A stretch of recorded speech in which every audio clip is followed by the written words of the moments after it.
Hello Biz welcomes Brenda Sterling, founder and principal of Omega Resources. Brenda has more than 40 years financial, organizational, and managerial experience working with clients ranging from startups to international Fortune 500 companies.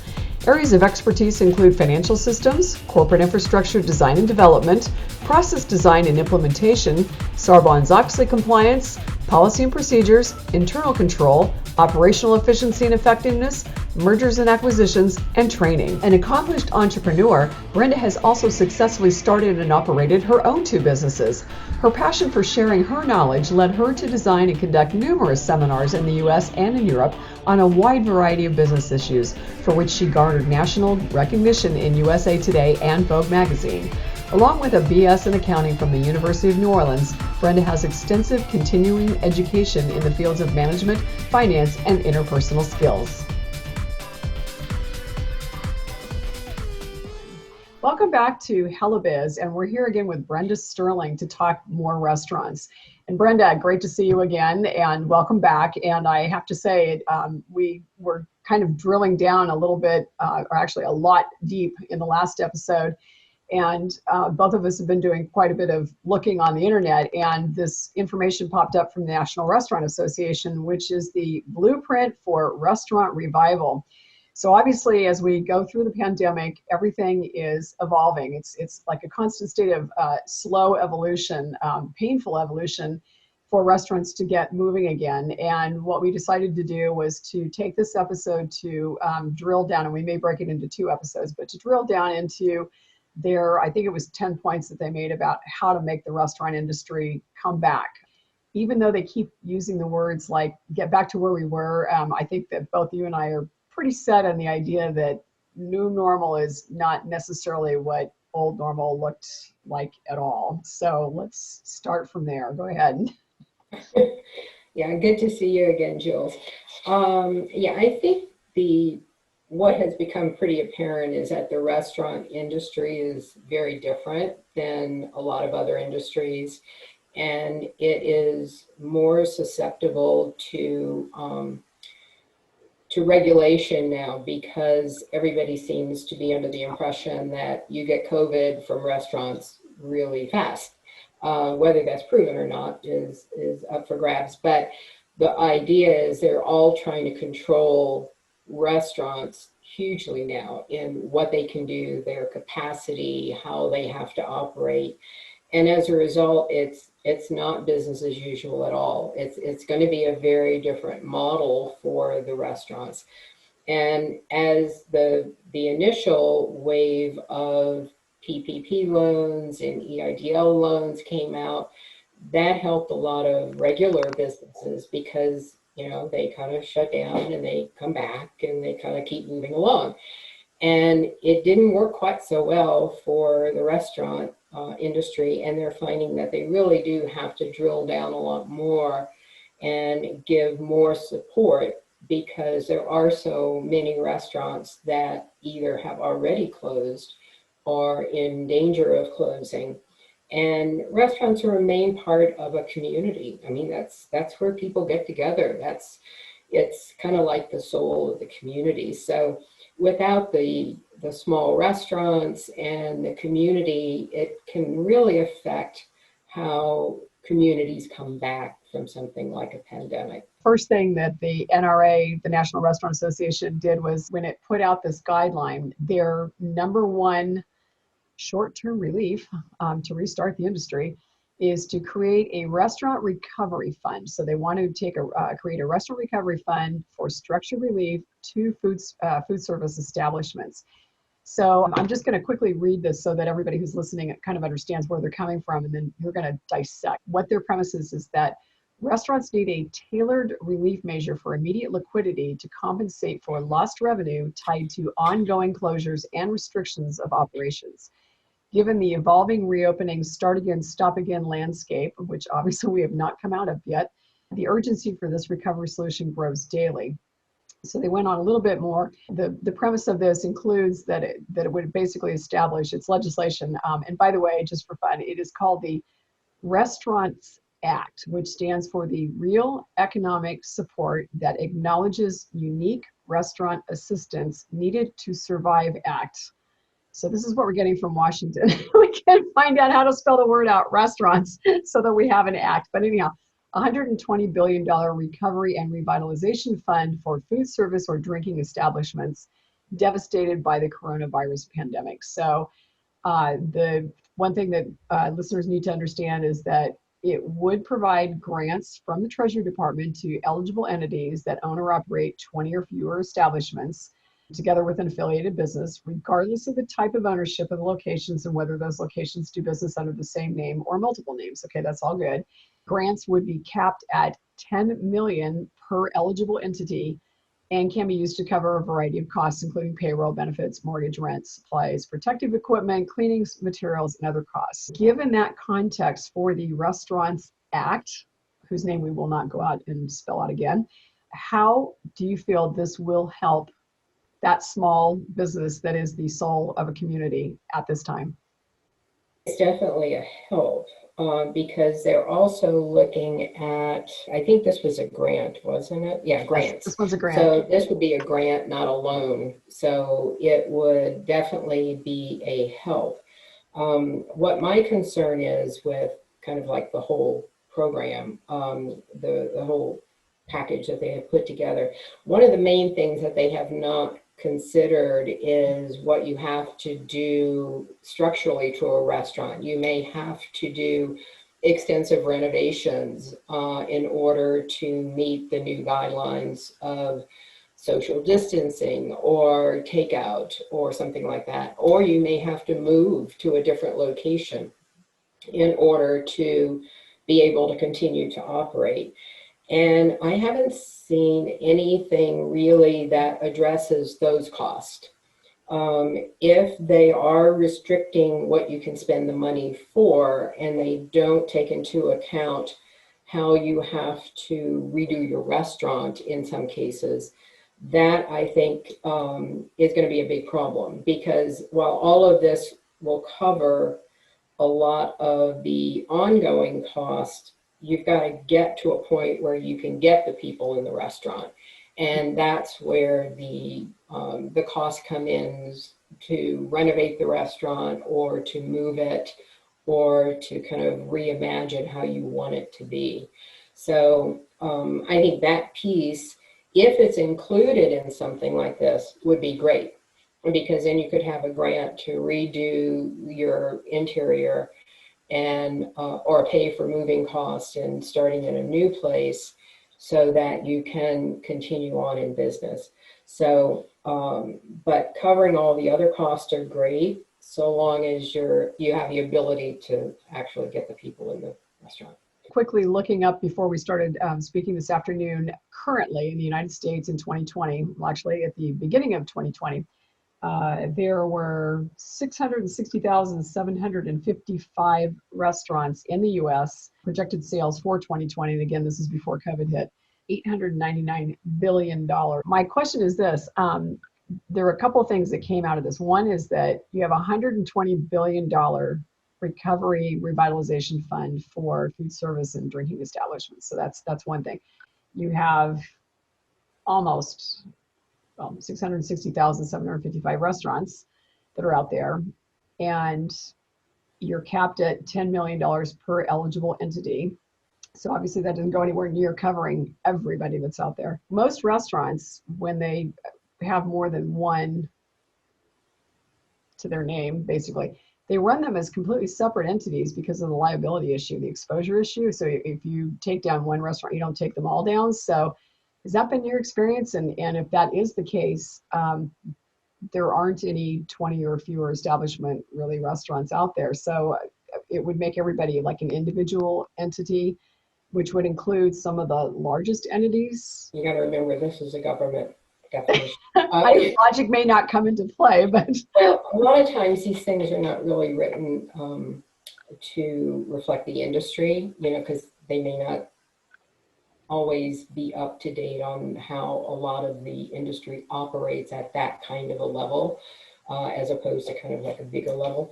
But what they're saying is that they are using parenthetically together with any affiliated businesses.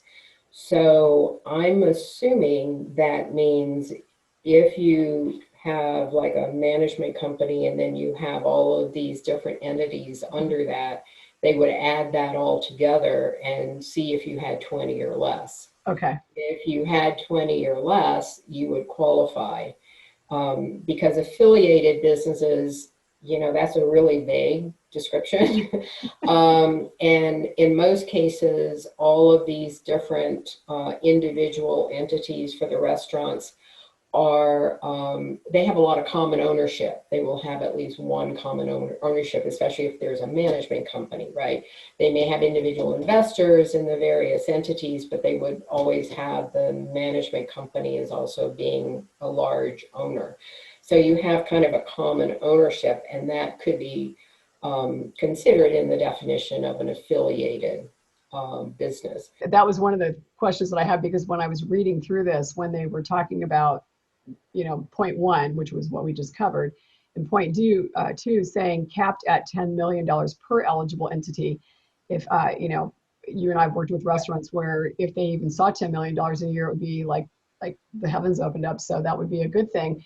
I think, and I will do some research before I put the final edit together to find out what the range of restaurants is, because I think most restaurants are nowhere near even close to a $10 million revenue position annually.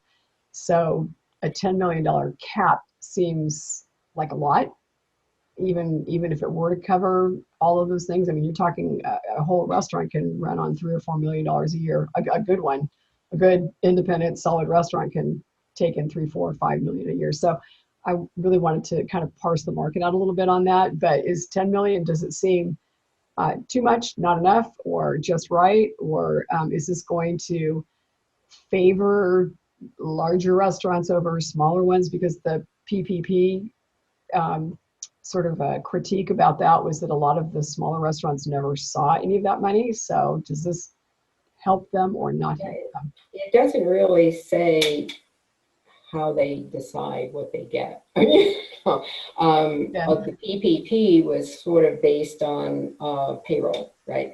Okay. It was, you had to do your payroll, and it was 2.5 times of the payroll as opposed to kind of like a bigger level. But what they're saying is that they are using parenthetically together with any affiliated businesses. So I'm assuming that means if you have like a management company and then you have all of these different entities under that, they would add that all together and see if you had 20 or less. Okay. If you had 20 or less, you would qualify. Because affiliated businesses, that's a really vague description. And in most cases, all of these different individual entities for the restaurants are, they have a lot of common ownership. They will have at least one common ownership, especially if there's a management company, right? They may have individual investors in the various entities, but they would always have the management company as also being a large owner.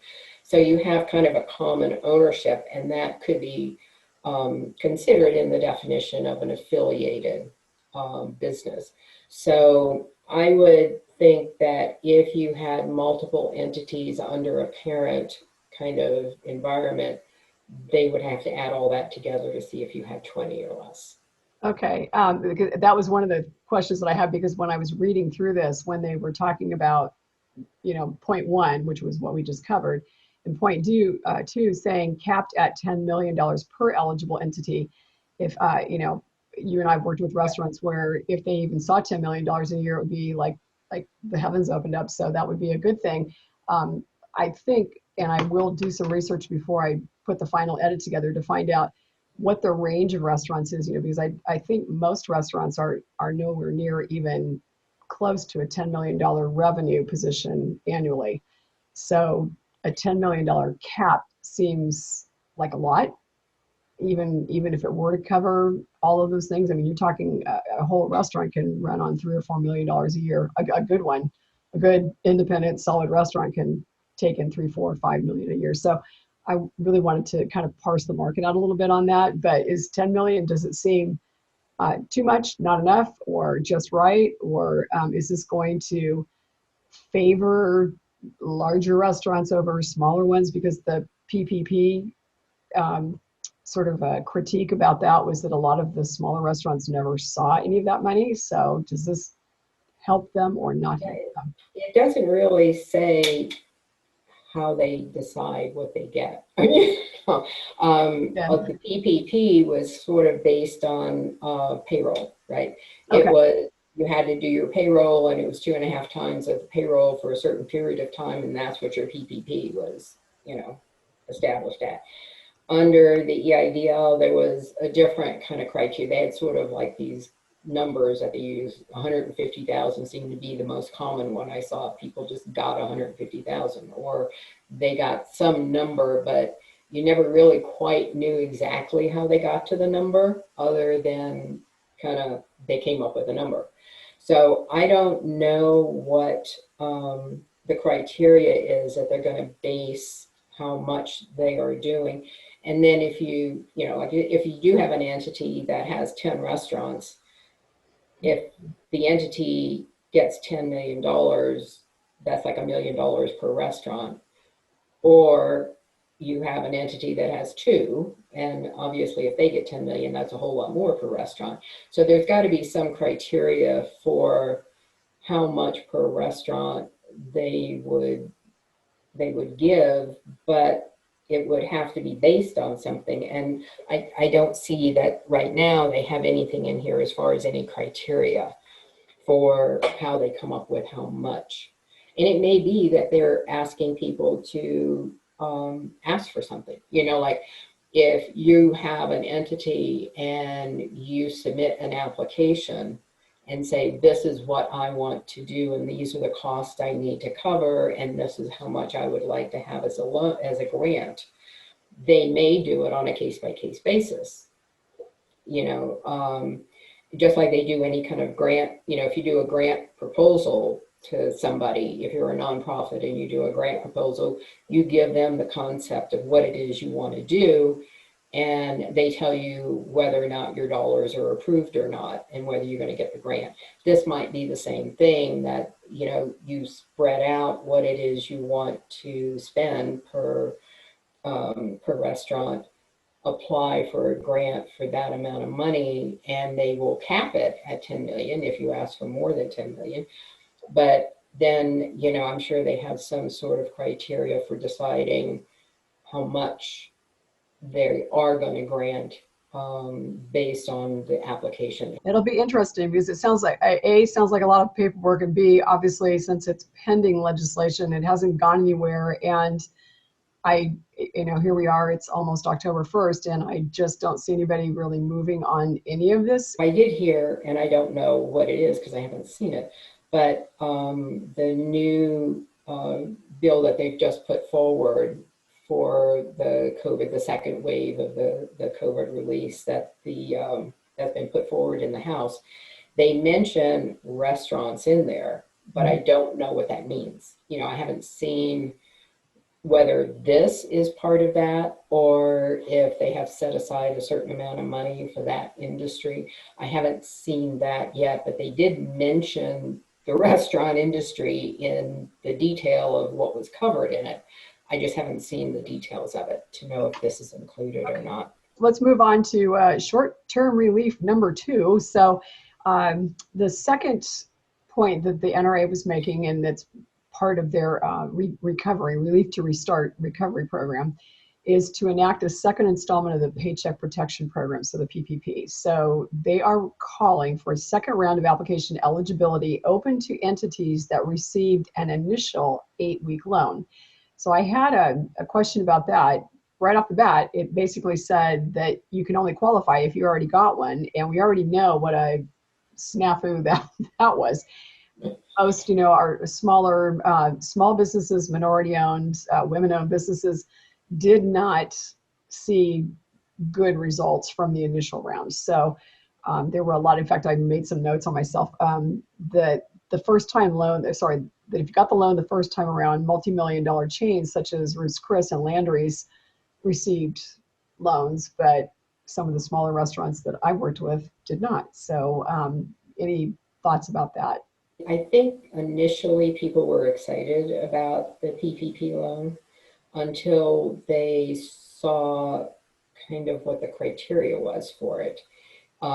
Because basically the math doesn't work in the initial PPP loan the way it was originally done, because it took 2.5 times your payroll that was prior to the pandemic, but then you had to spend it within 8 weeks. Well, you've got 10 weeks of a loan and you can only have 8 weeks to spend it in. So, and you were closed, right? So there was no way you were going to meet the criteria of spending the money on payroll because one, you were closed, and two, the math just doesn't work. And that's why they came along with the second improvement to the loan, which spread it out over 24 weeks, which gives it a lot more time to spend the money, because as you've been closed and gradually reopening, you can have a better chance of spending that 2.5 months over 24 weeks rather than 8 weeks. So that, I think, helped somewhat with it, but people were still not totally thrilled about it because they also had the problem of the criteria was to keep people employed. And so part of the rules were that you needed to hire back the people that you had before or keep them on payroll. At the same time, they were offering such generous unemployment benefits, the $600 a week, that people were making more money on unemployment than they were being employed, especially at a restaurant that's not open fully like it was before. So there was no incentive for the person to come back to work. So I've read, any number of stories of restaurants where they wanted to get the people to come back to work, but they couldn't. And in order to qualify for forgiveness, there's a lot of criteria and a lot of ways that they can say that, well, maybe it doesn't qualify because you didn't do X, Y, and Z. And you have to accumulate all this paperwork and justify what it is you did. And you don't know whether it was going to be forgiven or not. So what a lot of restaurants did is, look, I can't hire people. I can't operate, so I can't have my staff fully here. And if I take the loan and I don't qualify for forgiveness, now I've got more debt. Even if it's cheap money, it's more debt. Well, debt. And do you want to get more debt? And I think that has been the real off-putting side of the PPP loan, because there's a lot of questions about it. One of the things that they are proposing, of course, is a blanket forgiveness for PPP loans under a certain dollar amount, under $150,000, that you would get, you would have to certify and sign off that you did everything that you were supposed to do. And there would be a sort of a blanket forgiveness. Now we all know how that goes, right? So if you sign it off, and I don't know, how honest a lot of people will be, that did you really try and do all this paperwork? Did you do all of the rules that you were supposed to follow in order to qualify for forgiveness? I think it sort of lends itself to, how do you police that? How do you know if the people really did hire the people back or whatever in order to get this blanket forgiveness? So to me, there's still a real iffy thing about the forgiveness of the loan. And that is a little bit, it depends on how much risk you want to take on it. And they're saying in this proposal that they are abiding by all of the criteria, the first one that came out, the first group Right. that came out. So you're subject to the same rules. And so my question would be, so what do they base the second loan on? Do they base it on, again, the old payroll to try to figure out how much you qualify for? or is it some other basis for where you are now? Because you're still kind of in that same position. If you base it on current payroll, it's not much, so your PPP wouldn't be much. If you base it on the old payroll and you're still not able to open, you're still in that same position. So I think for some restaurants, it would work out well. If you're in a state that has reopened, that you are operating mostly, full time, and you're a staff, you can have a staff that is there, you have a robust takeout business or whatever it may be, then it may work out really well for you. Again, for the smaller businesses, I'm not sure. It really depends on each person's situation and where they are and what the rules are for how they base what you get the second tranche of money for. Well, it sounds like it will be a difficult decision for a lot of people to decide whether they even want to move forward with it again, because each time they do it, you're just a little bit more golden handcuffed to whoever is giving you the money. So it may not be worthwhile. There may be other programs that are better. So that's I'm actually, and especially since you haven't gone through. I mean, they haven't. I read the other day that the SBA hasn't even started looking at any forgiveness because there's too much uncertainty around how it should be done. mm-hmm. Then I read today that they have started looking at them. They haven't said they're going to do anything. They're just starting the process of looking at it. So as they start going through this process, there's going to be more stuff coming out, on what qualifies, what doesn't qualify, where they could see some problems. And if you had some clarity on that before you would get into another loan, that would be really helpful, because you would know whether or not if you did take the loan, whether or not it was forgiven. So then you could move into a second loan knowing that the first one is settled. But if you haven't had the first one settled, are you going to want to jump into another loan that still is a bit murky? And I think it is going to be a little bit tougher decision on some of the smaller restaurants. This sort of segues nicely into the next point that the NRA put into their relief package was in item number 3, which was to allow business expenses paid with a forgiven PPP loan to be tax deductible. So the backstory on this is that small businesses must be able to deduct eligible expenses paid with a forgiven PPP loan from their federal taxes. The IRS currently states that small businesses cannot deduct traditional, ordinary, and necessary business expenses such as payroll, rent, mortgage payments, and utilities from their federal tax obligations. So given that Congress designed the PPP to provide essential liquidity for small businesses, they want to bring the IRS in line and correct what they feel is a legislative or correct inaccurate legislative intent with how it was.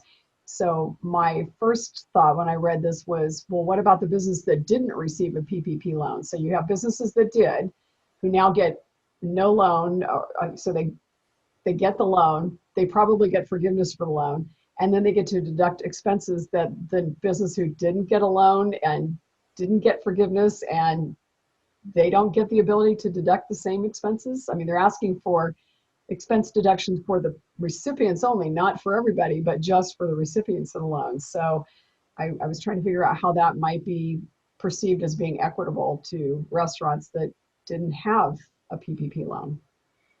Yeah, this is another one of the IRS issues where they said, their logic initially was if the PPP loan and it's forgiven is considered non-taxable, so like a just grant to you, so it's not taxable, then if you pay payroll from those proceeds, and if you're not taking the income, then you can't take the expenses.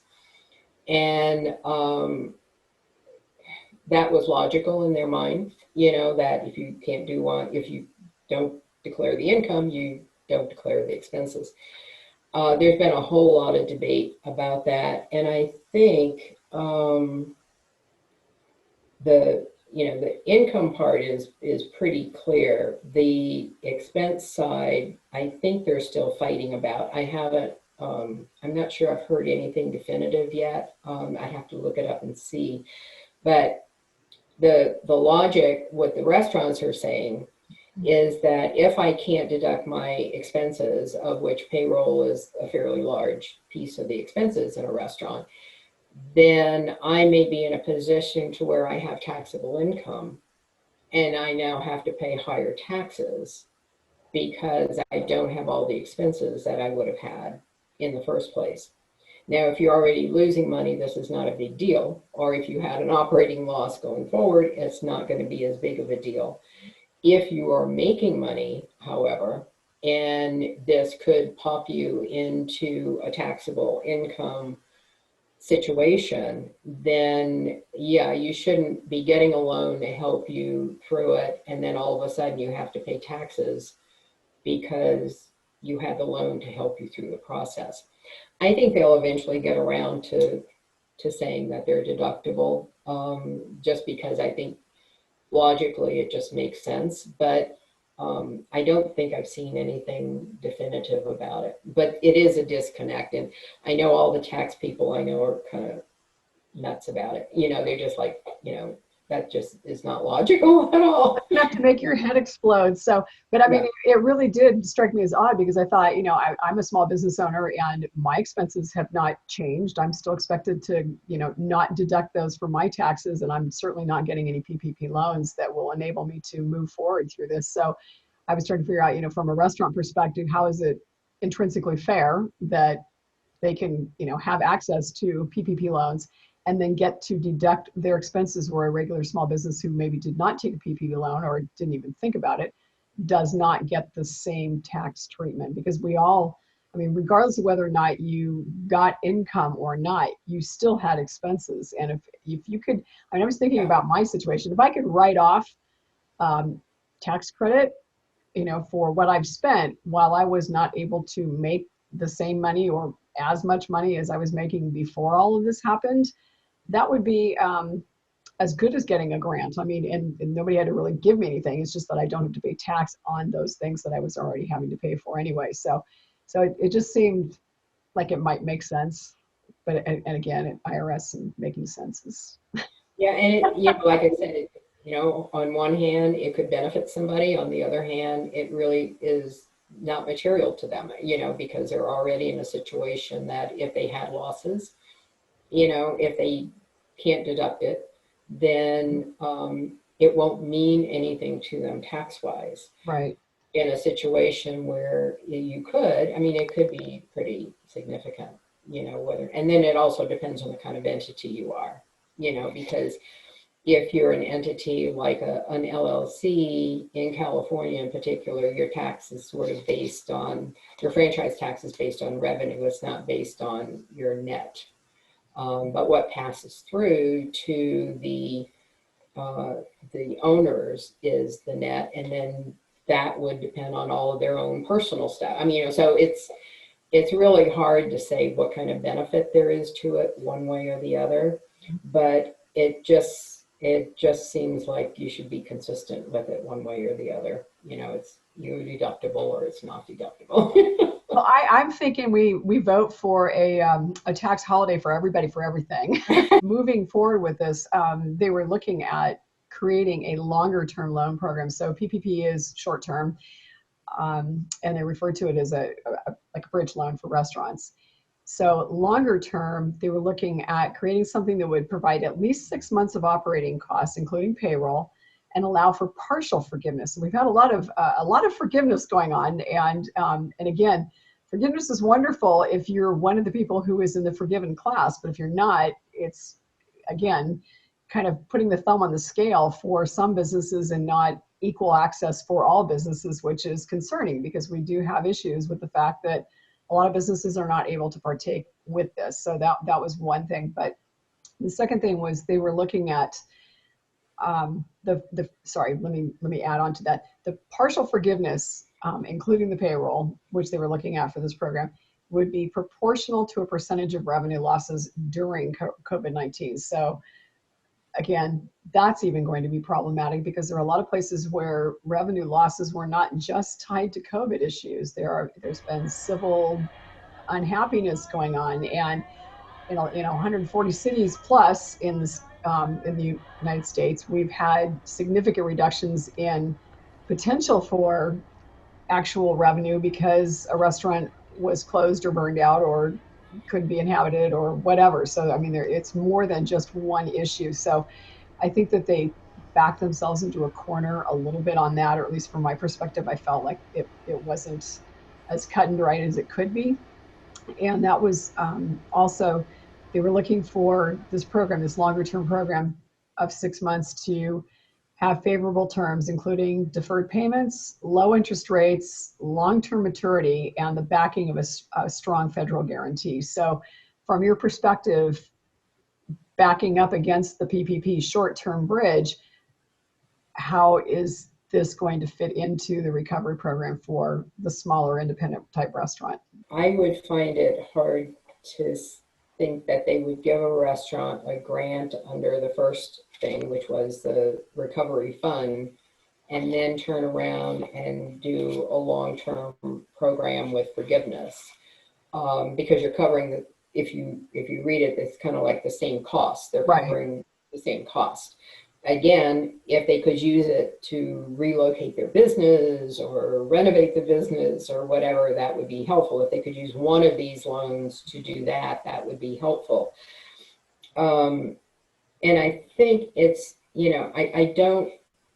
I think this might be an either or kind of situation, that depending on what the criteria is for the grant, that if you don't qualify for a grant, this is kind of like a backup program for the grant program. And this didn't have any qualifications. It didn't say it had to be smaller businesses, and it didn't have a dollar amount that was a maximum amount. So this is kind of like covers a larger range of restaurants probably than what the grant one would, because that one was for only people with 20 or less restaurants. If this is kind of like more of an interim, in a medium size, where you may have 30 or 40 restaurants, and so this might be something that would be helpful for you because it covers the same kind of costs, but you may qualify for some forgiveness. It's not a grant, so it's not totally free. You have to qualify for the forgiveness. And if not, you can pay it out kind of like an SBA loan, over a longer period of time with a good interest rate so that it doesn't stress the business out. So it could be that these are kind of designed for two different things. The grants would be more for the smaller number of restaurants, the smaller size restaurants. This one may qualify, you can qualify for this one with larger restaurants and larger groups of restaurants. NRA's position on this is that they were saying that they are looking for a bipartisan solution to address this issue about the long-term loan program, and stating that it's to help restaurants rehire, retrain, and retain valued employees. And one of the things that I thought was unusual about this whole program, about everything that they've done within this document, is that they're looking at the industry as though it's that it's going into it, moving through it, and coming out of it somewhat the same way that it was in 2018 or 2019, which again, you and I have talked about this a lot in our last episode, is that it just doesn't feel the same. The signs don't show it as being the same. Just walking around in a city doesn't show it being the same because, first of all, as we move through rehiring, you're not supposed to have lost any employees, so that's kind of weird. But so you have to rehire them or rehire from the group that you had originally in order to get some of the forgiveness, because I think there was a tie-in, wasn't there, that you had to have, it had to be the same employees, actually, not the same number, but you had to move forward with the same employees. So rehiring. Actually, you had to rehire. If you hired less, they kind of it was a sliding scale. So some of it was not forgiven if you didn't hire back all. That's what the restaurants were concerned about, because they couldn't hire that many people back because they didn't need them. Right. So they were already getting, getting some knockdown from the forgiveness. But on the other hand, there was another caveat that came in and said, well, if the government said you couldn't open, then maybe you do qualify. Right. And so, there's still some iffiness about that. But yes, this is, they're all assuming you're going to get back up to the level of employment you had before. And in no case have I heard that they're ever going to get back to 100% of capacity, right? Well, that was my question. Yeah. So I haven't heard anybody say, I mean, I've heard kind of like, well, we may get up to 50% by another year or so. And, that restaurants will always have to have this distancing issue, in them. So I don't know how you ever get up to 100% capacity. And yet you're expected to have 100% employment of what you had before. It just doesn't work that way. Because nobody's going to want to work if there's no, I mean, most employees in a restaurant make tips. Right. If the people aren't there to give tips, then they're not making as much money. So therefore, they're better off on unemployment because they can make more on unemployment than they can working. So it's really a disconnect. They have to understand that you can't get full employment back here. And I don't know how you retrain them. I mean, you retrain them to be, healthy. Retrain to put your mask on when you go to the but there's not. I mean, there's only a certain amount of positions in a restaurant. It's not like you have to retrain them for different jobs because there's only so many jobs. And now that you can't touch anything, you can't do anything. I mean, the jobs are getting less and less because now a lot of the places are using disposable products as opposed to hard products. And so much of it is takeout, so you don't have a lot of the busing or the running and all of the stuff that you had before. It's basically a person can do pretty much all the tasks. You don't have to have them all separately broken down. So I think it's going to be a long time before they get back to that kind of a capacity, and for the restaurants to get back to where they can be earning enough to support a staff like they did before. Right. Well, I think that the word that was throwing me off was the rehire as opposed to hire, because it sounds like rehire, in order to participate, you have to rehire what you had, or the actual persons that you may have had, retrain them. So that would be all about, COVID safety guidelines, which again, in the restaurant industry, they already do a lot of, food safety certification, et cetera. Yeah. So it's not like it's new for them to take another obligation on.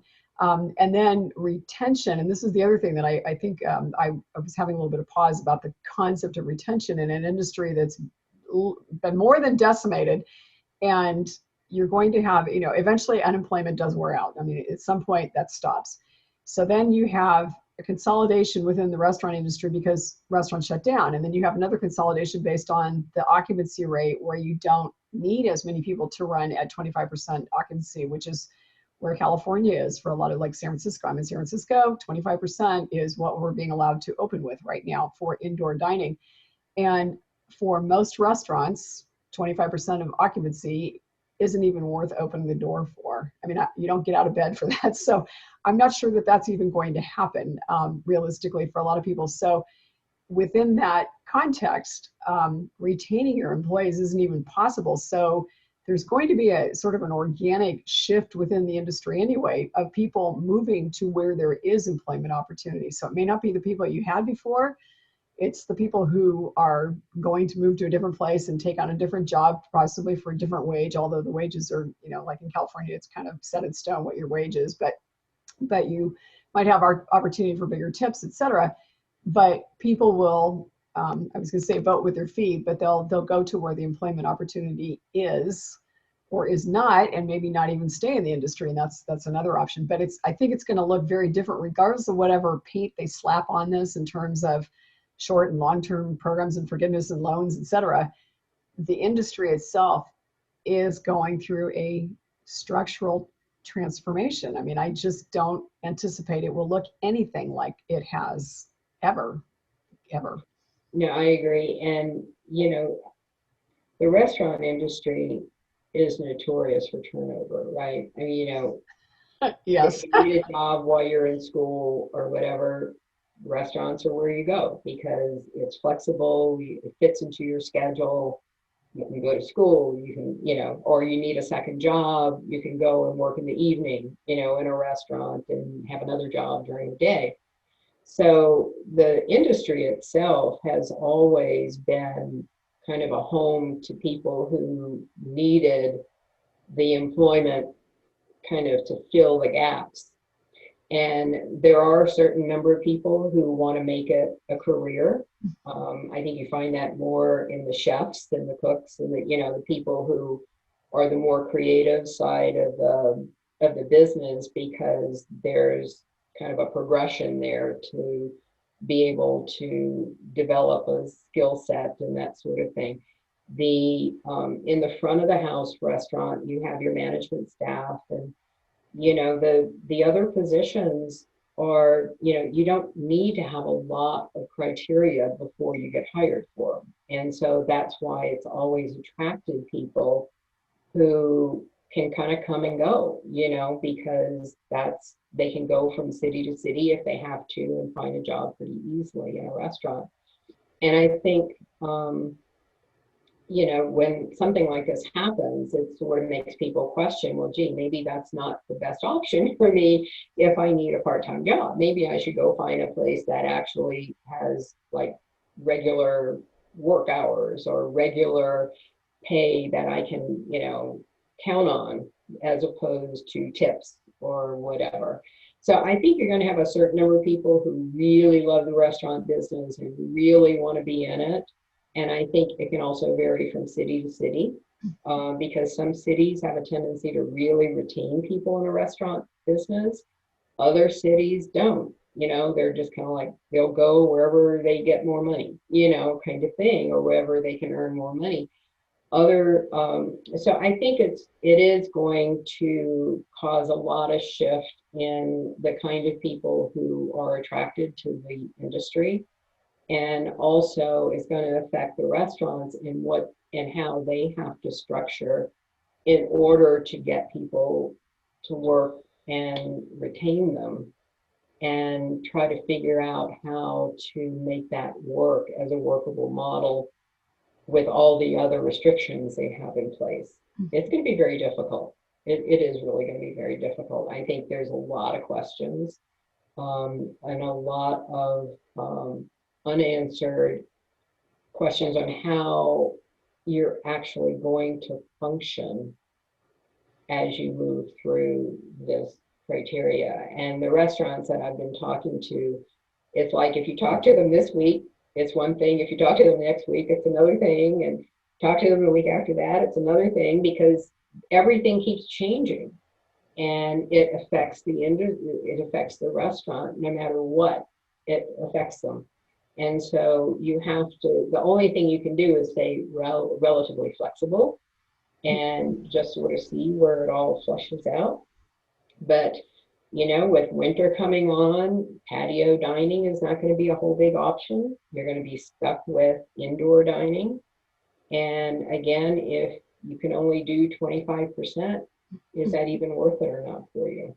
That actually leads into their fifth bullet point that they had, which was to enhance the employee retention tax credit, the ERTC, which went way over my head in terms of how this all works. But the long and short of it is that the ERTC provides key support for restaurants wanting to keep their employees on payroll during both short-term or long-term closure orders. So again, I started to step back from this and I looked at it and thought, okay, if you are trying to do long-term employee retention, what restaurant is going to want to or can afford to keep their employees on a long-term employee retention basis. I mean, at this point, we're coming into 7 months now of shutdown for, again, California. I realize that a lot of, states are not completely shut down right now, so this doesn't apply to them. But in California, who's going to have kept or will keep their employees sort of on a leash forever while they're waiting for more than 25% occupancy? I mean, is this realistic or not? I don't know of anybody that's using this. The one thing too is that you're not eligible for this retention credit if you have a PPP loan or have ever had a PPP loan. So if you had a PPP loan, it ran out and you wanted to do something with this retention credit, so which is kind of like a refund of taxes and stuff, you can't, because if you ever had a PPP, you don't qualify for this. And that's one of the things they wanted to say, is that they wanted it to qualify whether or not you have the PPP or not. But I think the bigger issue is just what you said. I mean, is it logical that restaurants can keep people on staff? I mean, maybe they can keep some of their managers, but I think the bulk of the employees are probably, they kind of have to fluctuate with demand. I mean, you can't just keep people on and keep paying them in the hope that you can somehow get everything forgiven or get it as a grant. At the end of the day, you've got to run your business. And so if your business is not viable without all of this other support around it, is it really viable or not? So you have to figure out how much of a hole you want to dig yourself in with some of these programs, especially if it's possible that you end up having to pay the debt back. And one of the things I do want to mention, that even though, like with the forgiveness, with the PPP loans, they're not personally guaranteed, but I have read recently that the government does very much intend on getting their money back, even if it's not personally guaranteed. They have other ways to do that, and they will take whatever is available for them to collect the money back. So what you don't want is to have the government on your back for any amount of money for any amount of time. And so that's one of the other things you have to think about, is that if something does change and you do end up having to pay some of this money back more than you thought you did, is it worth it? I mean, you're not really moving your business forward.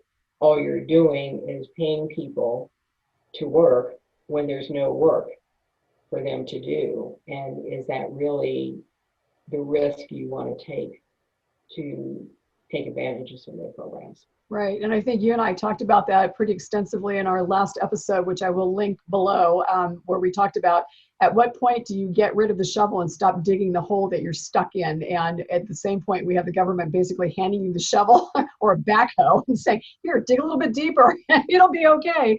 So I just get concerned about that, as a conflicting message. It's almost like they're saying, well, we're all going to come out of this, it's going to be okay. And it's sort of a false premise and definitely a false assurance if you really think that we're going to come out of this okay the way that we were going in. I mean, the government has pockets that never empty, and yours and mine are definitely not the same. So it's a very different perspective, I think, for a small business owner to throw the shovel away. Stop doing that. Stop digging. And I think also, just because the government says something today, that doesn't mean they're going to say the same thing tomorrow. I would gladly pay you Tuesday for a hamburger today. Or the day after. So while in most situations you can kind of count on, if I go to a bank, I get a loan, this is what, I have to pay back, and I know what the criteria is.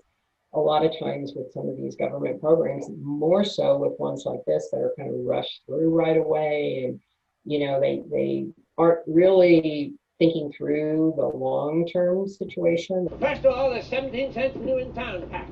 And there's 45 cents rowboat under the wharf tax, and $1 leaving your junk lying around the wharf tax. So altogether, you owe the Commodore $1.87. they're kind of trying to band-aid as they go along. Those band-aids can keep getting moved around. And so, you know, I'm not sure how much you would really trust, you know, what you're being told in terms of how it's going to actually turn out at the end of the day. So, especially for places like a restaurant. A traditional business, I think, probably has no problem whatsoever because they're kind of a steady business. They have customers. They can sell their goods. They don't have to have a retail, you know, retailers, you know, are one thing, but the suppliers, I mean, they can still do their business. They can still make their product. They can still get it out there and they can still sell it. But the retailers are really the group that's very, very in flux right now. And I don't know how you can make any kind of decision because you really don't know what's going to happen. And so you have to be very, very cautious.